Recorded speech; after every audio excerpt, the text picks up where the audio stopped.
So without further ado, I'd like to introduce the next Congressman of the 10th District, Captain Michael Bouchard.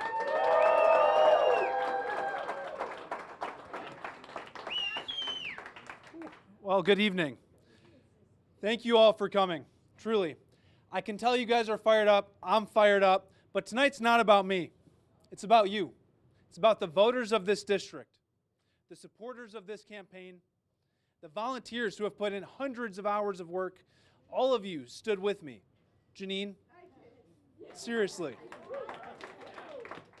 All of you stood with me, and we will stand up for this country.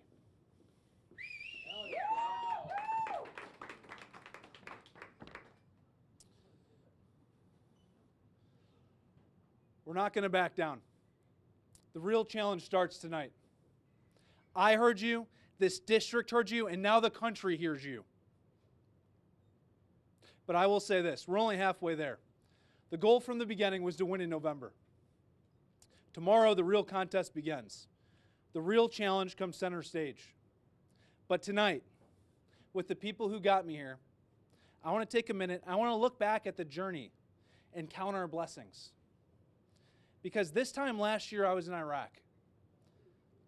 And today I'm incredibly humbled and honored to accept the nomination as a Republican nominee for Congress for the Michigan's 10th Congressional District.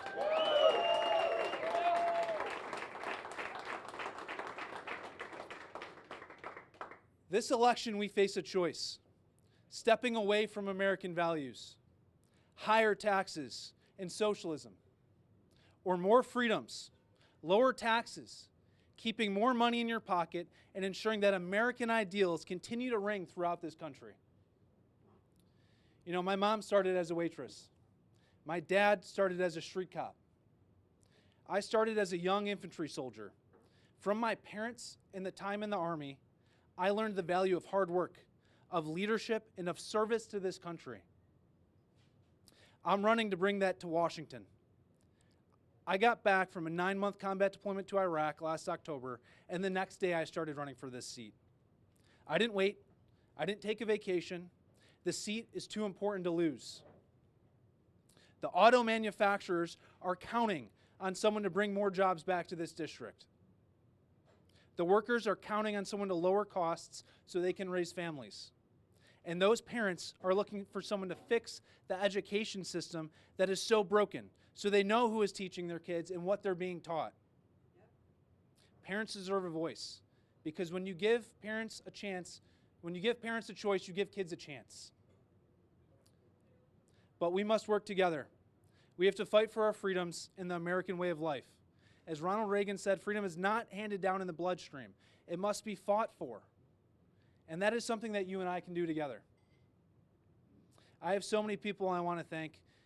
My family, my mom, my dad, my siblings, my brother who's here tonight, President Trump, House leadership, Congresswoman Lisa McClain, Congressman Jack Bergman, Congressman Wahlberg, Congressman Jim Jordan, who supported me extremely early and has consistently kept in touch, Prosecutor Pete Lucido, who seriously calls me every day, regardless of the time.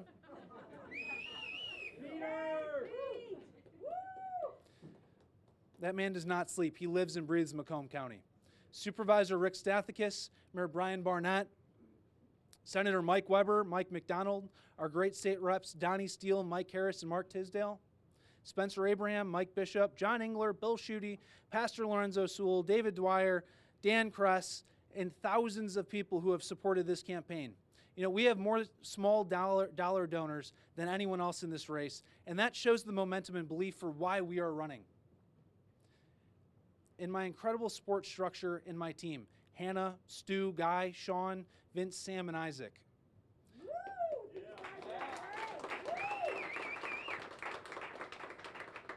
Gus, Janine, Sandy, Scott. There are so many people who have made this campaign possible, and if I didn't mention you, it's because we're on live right now, and we need to keep this short, but I promise you I'm thankful for your support, and I am not forgetting it. I also want to thank my Republican opponents, Robert, Justin, and Stefan, for their willingness to enter the fray. It is not easy getting involved in politics, but they stepped up because they believe in this country like I do. So I thank them for running hard races, and I wish them success down the road, and I know we can work together to achieve the policies that we care so much about. While Republican voters of the 10th have definitively made me their nominee, the Democrat opponent is not yet known. But what we do know about the three opponents are that they are woke, weak, and unable to stand for this district. They all believe in socialized health care, amnesty for illegal immigrants, and weak, soft-on-crime policies. They all stand for tax hikes and increased federal spending. Now, there will be time to make our case, but I want to make one very clear promise before then. I will always look out for our veterans, our law enforcement, and Michigan families. No one will outwork me between now and November.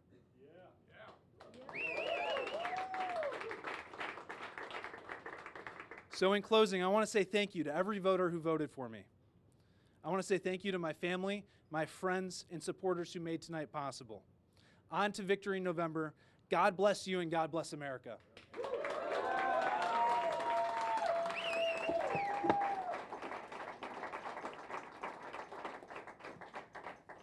Thank you all for coming. Have a great drink.